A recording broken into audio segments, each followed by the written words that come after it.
جی رضا کی بازیابی کے لیے پروٹیسٹ جو ہے وہ چل رہا ہے.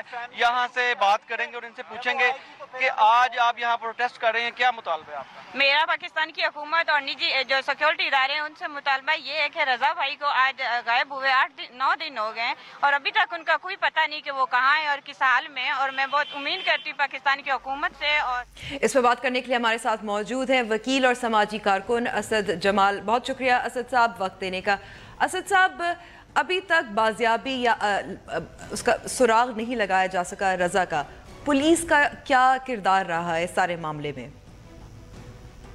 دیکھیں, پولیس کو تو اطلاع دی گئی کہ رضا جو ہیں وہ اپنی رہائش گاہ سے غائب ہیں. جب وہ گزشتہ ہفتہ کے روز اپنے دفتر سے نکل کے گئے, اس کے بعد ان کے جو کولیگ ہیں, ان کے جو دوست ہیں, انہوں نے اگلے دن یعنی سنڈے کو, اتوار کو ان سے رابطہ کرنے کی کوشش کی اور وہ رابطہ نہ ہو سکا. تو اس کے بعد پھر پولیس سے بات کی گئی اور پولیس کے ذریعے ہی اس کے رہائش کو کھولا گیا اور اندر جا کے دیکھا گیا کہ رضا وہاں موجود نہیں ہے اور کچھ اس کا سامان بکھرا ہوا تھا. اس کے کمپیوٹر کا جو سینٹرل پروسیسنگ یونٹ ہے اس کو شاید نکال لیا گیا. کچھ ایسی صورتحال ہے. تو ایک ناقابل فہم ساری صورتحال ہے کہ رضا غائب کہاں ہو گیا. تو پولیس کا یہ کہنا ہے کہ وہ تو کہیں انہیں نہیں ڈھونڈ سکے اور کچھ اشارے دیے جا رہے ہیں مبہم قسم کے, اس کے علاوہ تو کچھ نہیں. اچھا, یعنی کہ کچھ ہمیں پکا کچھ ابھی معلوم نہیں ہوا کہ کون اٹھا لے گیا. لیکن جیسے اب آج احتجاج ہوا لاہور پریس کلب کے سامنے, سوشل میڈیا مہم بھی چل رہی ہے, اس سے کیا فرق پڑتا ہے جب اس قسم کے یا تو جبری گمشدگی کے واقعات ہوتے ہیں یا اغوا کے واقعات ہوتے ہیں, کیا فرق پڑتا ہے؟ دیکھیں, اس قسم کی تحریک, اس قسم کا مظاہرہ کرنا ضروری اس لیے ہے کہ اس سے حکمرانوں کو, ریاست کو, ریاستی اداروں کو یہ بتایا جا سکے کہ ہم یہاں پر زندہ لوگ موجود ہیں جو اپنے دوست اور اپنے کولیگز کے لیے فکر مند ہیں.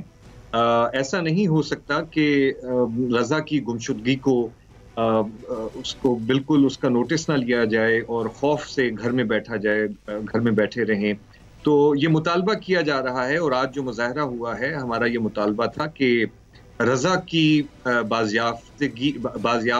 رضا کو بازیافت کرنا ریاست کی ذمہ داری ہے اور یہ کام جلد از جلد ہونا چاہیے. اچھا, آپ کو لگتا ہے کہ جو یہ رضا اغوا ہوئے یا گمشدہ ہوئے ہیں, جو اس سال جنوری میں بلاگرز جنہیں جبری گمشدگی کے شکار رہے تھے, یہ اسی سلسلے کا ایک کڑی ہے؟ جی یقیناً. میرا خیال ہے 2017 کا سال جو ہے وہ ایک مائل سٹون کی حیثیت رکھتا ہے. اگرچہ یہ ہم یہ دیکھ سکتے ہیں کہ 2016 میں بھی کچھ ایسی جبری گمشدگیاں ہوئیں جو اسی سلسلے کی کڑی تھی. لیکن جب 2017 کے آغاز میں ہی جو بلاگرز کو اٹھایا گیا اور 3 سے 4 ہفتے کے عرصے کے لیے ان کو نامعلوم مقام پر بغیر بتائے ہوئے رکھا گیا اور بعد میں یہ بھی پتہ چلا کہ ان پر جسمانی تشدد بھی کیا گیا ہے, تو یہ ایسا محسوس ہوتا ہے کہ ہماری ریاست یا ریاست کے کچھ ادارے ایسے ہیں جو کہ انسانی حقوق سے متعلق بات کرنے والے یا اظہار آزادی کے متعلق ایسی سوچ رکھنے والے کہ اس کے لیے کام کرنے والوں کو وہ خاموش کروانا چاہتے ہیں. تو یہ اس پہ مزید بات کریں گے کیونکہ یہ بہت اہم نقطہ ہے. خاموش کرنا چاہتے ہیں, اشارے ہیں صرف, لیکن چھوٹے سے بریک کے بعد.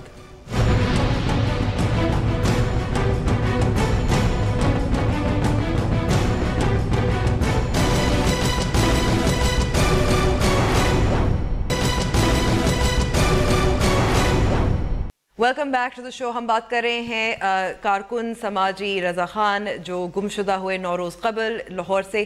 اسد جمال, آپ سے جو سوال میں کرنا چاہتی ہوں کہ ایسا کیس جو ہوتا ہے, آپ نے بات کی کہ خاموش کیا جا رہا ہے, تو ایسا کیس جو کمیشن ہے انفورس ڈس اپیرنسز سے متعلق, اس کے پاس نہیں جا سکتا, اس سے کوئی فائدہ ہوگا؟ جی اس کمیشن کے پاس بھی یہ کیس بھیجا جا سکتا ہے. فائدہ کیا ہوگا اس کے بارے میں تو میرا خیال ہے کمیشن کی جو آج تک کی کارکردگی ہے اس کو دیکھنے کی ضرورت ہے. کچھ فائدہ ہوا بھی ہے لیکن بہت کوئی قابل ذکر فائدہ نہیں ہے. کمیشن جو ہے وہ کیسز کو رجسٹر کر لیتا ہے اپنے پاس اور متعلقہ اداروں کو ہدایت کرتے ہیں کہ بھئی یہ جو صاحب گمشدہ ہیں ان کو کسی طرح سے یہاں پر لایا جائے, بازیافت کیا جائے انہیں. لیکن مہینے اور سال ہر سال بھی گزر جاتے ہیں بہت سے کیسوں میں, اور اس کے باوجود جو اغوا کیے گئے, جبری طور پر گم کیے گئے لوگ ہیں ان کی بازیافتگی نہیں ہو پاتی. تو جیسے ہم نے حال ہی میں زینت شہزادی کے کیس کو دیکھا کہ 2015 اگست کے مہینے میں ان کو غائب کیا گیا اور تقریباً 1-1.5 مہینہ پہلے وہ بازیافت کی گئیں, اور کیسے ہوئی ہمیں نہیں پتا, اس کی کوئی تفصیل نہیں بتائی گئی. بظاہر ہمیں یہی خبروں سے پتا چلا کہ جو چیئر پرسن ہے انفورسڈ ڈس اپیرنسز پر جو کمیشن بنا ہوا ہے اس سے متعلق انہوں نے اس کا اعلان کیا اور ٹیلی فون کر کے کچھ ہیومن رائٹس ایکٹیوسٹ کیمپینرز جو ہیں ان کو فون کر کے بتایا کہ زینت شہزادی کو بازیافت کر لیا گیا ہے. لیکن کیا حالات تھے, کس طرح سے وہ غائب ہوئی, کس طرح سے وہ بازیافت کی گئی, کن لوگوں سے بازیافت کی گئی, ہمیں نہیں پتا. اور زینت شہزادی تک جو پہنچ ہے سول سوسائٹی کی, انسانی حقوق کے لیے کام کرنے والے وکیلوں کی, کیمپینرز کی, وہ ناممکن بنا دی گئی ہے. تو یہ اس تو اسد یہی خدشہ ہے کہ رضا بازیاب بھی ہو جائے, مل بھی جائیں تو جیسے بلاگرز جیسے زینت شہزادی کے ساتھ ہوا خاموش ہو جائیں گے یا جلا وطن ہونے پر مجبور ہو جائیں گے؟ جی ایسی ہی صورتحال ہے. خاموشی جو ہے وہ سب سے پہلا میرا خیال ہے کہ وہ ٹارگٹ ہے جو لوگ اٹھاتے ہیں کہ جو کام کر رہے ہیں وہ کام کرنا ختم کر دیں. تو جیسے کسی نے باہر آ کے یہ بھی کہا کہ اب وہ مغل تاریخ پر کام کریں گے, اس نوعیت کی باتیں ہوتی ہیں. ملک سے چلے جانا یا ملک میں رہ کے خاموشی اختیار کر لینا یہی پھر اس کا حل رہ جاتا ہے. اسد بہت بہت شکریہ ہمیں وقت دینا. اب ہم لیتے ہیں چھوٹی سی بریک.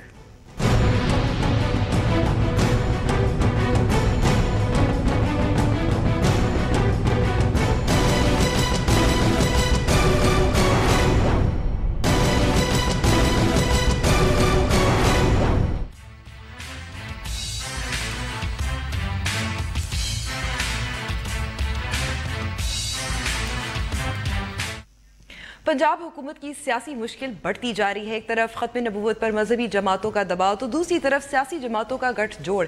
اس پر بات کرنے کے لیے ہمارے ساتھ موجود ہیں پنجاب کے وزیر قانون رانا ثناءاللہ صاحب. بہت بہت شکریہ رانا صاحب ہمیں وقت دینے کا. رانا صاحب سب سے پہلے تو یہی پوچھنا میں چاہ رہی ہوں کہ حکومت پنجاب اس وقت کتنی مشکل میں ہے اور اس مشکل سے نکالنے کے لیے کیا آپ استعفیٰ دینے کو تیار ہیں؟ پہلی بات تو یہ ہے کہ پنجاب حکومت اگر آپ اس صورتحال کو مشکل کہتے ہیں تو وہ تو پھر اس مشکل میں جو ہے وہ 4.5 سال سے ہے. اور 4.5 سال سے یہ چیزیں, یہ دھرنے, یہ احتجاج, یہ اس قسم کی جو ہے وہ یعنی جتھے بندیاں جو ہے یہ ہوتی آ رہی ہیں. اور اس کے باوجود ہی پنجاب حکومت نے بھی اور فیڈرل گورنمنٹ نے under the leadership of Mian Nawaz Sharif جو ہے وہ ڈیلیور کیا ہے. اس ملک سے دہشت گردی کا کافی حد تک خاتمہ کیا ہے, اس ملک سے لوڈ شیڈنگ کا کافی حد تک خاتمہ کیا ہے, بلکہ انشاءاللہ تعالی اس میں جو ہے وہ مکمل خاتمے کی طرف ہم ہے وہ قدم بڑھا رہے ہیں. لیکن رانا صاحب اس وقت جو معاملہ ہے ایک طرف معاملہ جو ہے ایک طرف ماڈل ٹاؤن رپورٹ ہے اور اپوزیشن جماعتوں کا اتحاد گٹھ جوڑ, دوسری طرف ابھی 5 آپ کے رکنے قومی اور صوبائی اسمبلی استعفیٰ دے چکے ہیں. ایسا ہو سکتا ہے کہ مزید بھی دیں اور مطالبہ ایک ہے کہ آپ استعفیٰ دیں. نہیں دیکھیں بات یہ ہے کہ جہاں تک ماڈل ٹاؤن رپورٹ کا معاملہ ہے تو وہ رپورٹ سے تو جو لوگ توقعات بنائے بیٹھے تھے, وہ جس طرح سے وہ پنڈی کا شیطان کہتا تھا کہ یہ رپورٹ کھلے گی تو اس سے پھر یہ ہوگا, پھر اس طرح سے جو ہے وہ تباہی مچ جائے گی اور ایسے ہو جائے گا ویسے ہو جائے گا, تو وہ تو کچھ بھی نہیں ہوا. وہ رپورٹ جو ہے وہ پبلک ہوئی ہے اور اس رپورٹ کے ایک ایک پیج ایک ایک لائن کے اوپر ہر طرح کے جو ہے وہ from one side from other side جو ہے وہ اس کے اوپر تبصرے ہوئے ہیں، اور سب کا اس کے اوپر کنسنسس ہے کہ اس کی کوئی ایویڈنٹری ویلیو نہیں ہے، اس کی بنیاد پہ کوئی پروسیکیوشن نہیں ہو سکتی. قانوناً طور پہ تو آپ صحیح کہہ رہے ہیں رانا صاحب، ایویڈنٹری ویلیو نہیں ہے، یک طرفہ بھی ہوگی، لیکن سیاسی جماعتیں اس وقت سڑک پر جانے کو تیار ہیں. اب ایک اور مسئلہ ہے کہ 4 جنوری کو یہ بات جو ہے آپ اس کو جو ہے وہ صحیح پراسپیکٹ میں دیکھیں نا.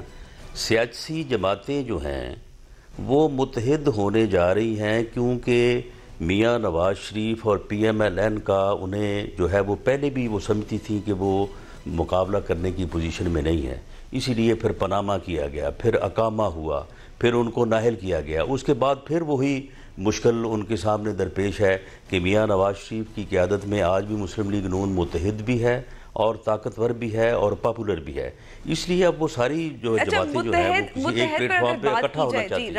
رانا صاحب متحد آپ نے اتحاد کی بات کی جائے تو اگر آپ کے بہت کچھ ایسے ہیں جو اختلاف بھی کر رہے ہیں، استعفیٰ بھی دے رہے ہیں، اور معاملہ یہاں آپ کے نہیں، آپ کیا سمجھتی ہیں کہ صرف کسی جماعت کے اتحاد میں آپ کا یہ کہنے کا مطلب ہے جو 5 نے ابھی استعفیٰ دیا ہے اس سے آپ کو کوئی فرق نہیں پڑتا؟ نہیں، مجھے آپ یہ بتائیں کہ جماعت جو ہے اس کا اتحاد جو ہے وہ کوئی صرف اراکین اسمبلی کا اتحاد ہی نہیں ہوتا، اس میں ووٹر کی جو سٹرینتھ ہے پارٹی کے پیچھے وہ سب سے بنیادی چیز تو وہ ہوتی ہے. لیکن اگر آپ کے ریزائن ہوئے استعفیٰ دیا ہے تو ووٹر بھی تو آپ کے کچھ گئے ہیں، چاہے چند ہزار ہی ہوں. نہیں، ہمارا تو یہ خیال ہے اور ہماری یہ اسیسمنٹ ہے، ہم بھی آخر لوگوں میں رہتے ہیں کہ Mian Nawaz Sharif, P M L N اور ہمارے ووٹرز کی تعداد میں جو ہے وہ اضافہ ہوا، اور ہم اس کو انشاءاللہ تعالی ڈیمونسٹریٹ کریں گے جب الیکشن کمپین جو ہے وہ پوری طرح سے جب شروع ہوگی. جہاں تک آپ نے بات استعفوں کی ہے، آپ کے علم میں ہوگا یہ بات کہ یہ بات تو پہلے جس طرح سے وہ ووٹنگ کی بات ہوئی تھی، پہلے وہ پنڈی کے شیطان نے 40 سے شروع کیا، پھر 60 پہ آ گیا، پھر 80 پہ آ گیا، پھر 88 پہ آ گیا. پھر کیا ہوا؟ جس دن ووٹنگ ہوئی وہ سارا رزلٹ آپ کے سامنے، میں اس کے اوپر تفصیل میں نہیں جانا چاہتا. اب یہ بات ہے، یہ استعفوں کی بات ہو رہی تھی کہ جی یہ پہلے 15 ہوں گے، پھر 18 ہوں گے، پھر 35 ہوں گے، 40 ہوں گے. اس کے بعد پھر صرف وہاں پہ 2 اراکین نے یہ کہا کہ ہم اپنے جو پیر ہیں حمید الدین سیالوی صاحب، ہم ان کے کہنے پہ استعفیٰ دے دیں گے. دیا نہیں ہے ابھی، دے دیں گے.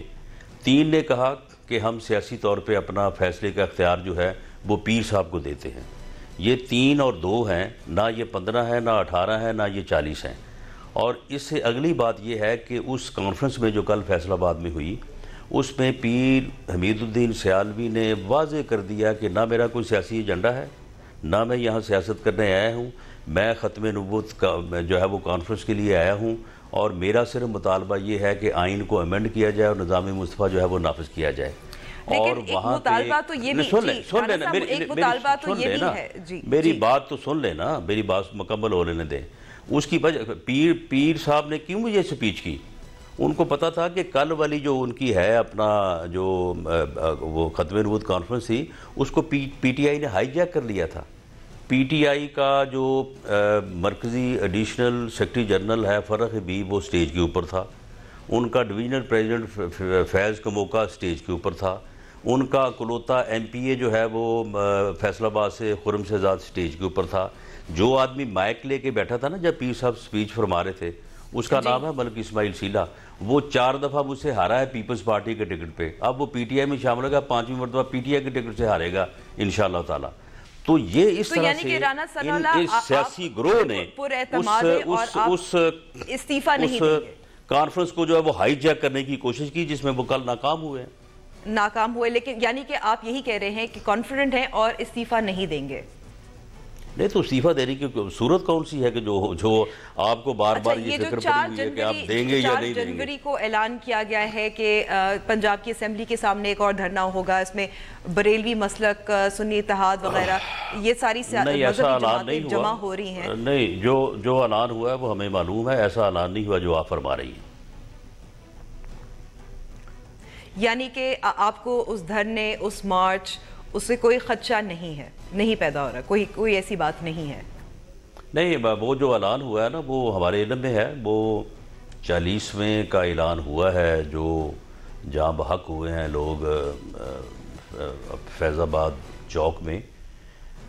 تحریک لبیک یا رسول اللہ نے کیا ہے وہاں لیاقت باغ میں، اور اس کے ایک ناراض گروپ نے کیا ہے یہاں پہ لاہور میں. ڈاکٹر جلالی لیکن بہرحال اس کے اوپر ابھی کافی وقت ہے. اس کے اوپر گورنمنٹ جو ہے وہ متعلقہ جو بھی گروپس یا فریق ہیں ان کے ساتھ نیگوشیٹ کرے گی، اور اس کے بعد اس کے اوپر. تو پھر رانا صاحب پھر ایسا کوئی معاہدہ دوبارہ ہوگا جس میں حکومت پھر گھٹنے ٹیک دے؟ نہیں، اس میں حکومت نے تو پہلے بھی کسی معاہدے میں گھٹنے نہیں ٹیکے، اور نہ ہی آئندہ جو ہے وہ کسی معاہدے میں گھٹنے ٹیکے گی انشاءاللہ تعالی. رانا صاحب، جو ابھی فیض آباد والا دھرنا تھا اس میں جس طرح سے جو کنڈیشن، جو شرائط مانی گئی تھی، وہ تو گھٹنا ٹیکنا ہی ہے. نہیں تو وہ اگر گھٹنا ٹیکنا ہی ہے تو وہ صرف اس میں گورنمنٹ شامل ہے، اس میں ریاست شامل ہے. اگر ریاست کسی چیز کو درست سمجھتی ہے تو پھر گورنمنٹ کو بھی درست سمجھنا چاہیے. گورنمنٹ جو ہے وہ ریاست کا ایک حصہ ہے، وہ ایز اے ہول اسٹیٹ نہیں ہے. ریاست میں گورنمنٹ ہے، ریاست میں جوڈیشری ہے، ریاست میں ادارے ہیں، ریاست میں سول سوسائٹی ہے، ریاست میں میڈیا ہے، ریاست میں پولیٹیکل پارٹیز ہیں. تو جب اگر سارے لوگ یہ سمجھتے ہیں کہ یہ عمل درست ہے تو پھر گورنمنٹ کو بھی درست سمجھنا چاہیے. یعنی کہ جو سارے جو کارکنان تھے جنہیں حراست میں رکھا گیا تھا، ان کے خلاف کیسز تھے، ان کی بازیابی وہ بھی درست ہے، وہ بھی ٹھیک ہے، وہ سب ریاستی ادارے اس پہ متفق ہیں؟ جی بالکل، ریاستی ادارے متفق تھے تو ریاستی اداروں نے جو ہے اس کے اوپر اپنے دستخط ثبت کیے. یعنی کہ آپ کا کہنا ہے کہ اگر ہم پیر حمید الدین سیالوی کا جو مطالبات ہیں، جو ان کی تحریک ہے یا ان کا جو عمل ہے، وہ علیحدہ ہم رکھ سکتے ہیں، اور لبیک اور ڈاکٹر جلالی ان کا یہ سارا معاملہ الگ ہے، وہ سیاسی ہے اور وہ نہیں؟ یہ ان کے معاملے جو ہیں وہ الگ الگ ہی ہیں. کچھ قوتیں جو ہیں وہ حکومت کے خلاف پیر حمید الدین سیالوی کو استعمال کرنا چاہتی ہیں، اور کچھ اس میں سیاسی قوتیں بھی شامل ہیں. جس طرح سے میں نے پی ٹی آئی کا بتایا، پی ٹی آئی نے کل ان کا جلسہ بھی بھرنے کی بھرپور کوشش کی، جو ان سے جتنی ہو سکتی تھی. ان کی سٹیج کے اوپر بھی قبضہ کر کے بیٹھے تھے. تو یہ یعنی اپنے سیاسی مقاصد کے لیے مذہب کے استعمال کو جو ہے میں سمجھتا ہوں کہ ہم سب کو کنڈیم کرنا چاہیے اور ایسی کوششوں کی مذمت کرنی چاہیے.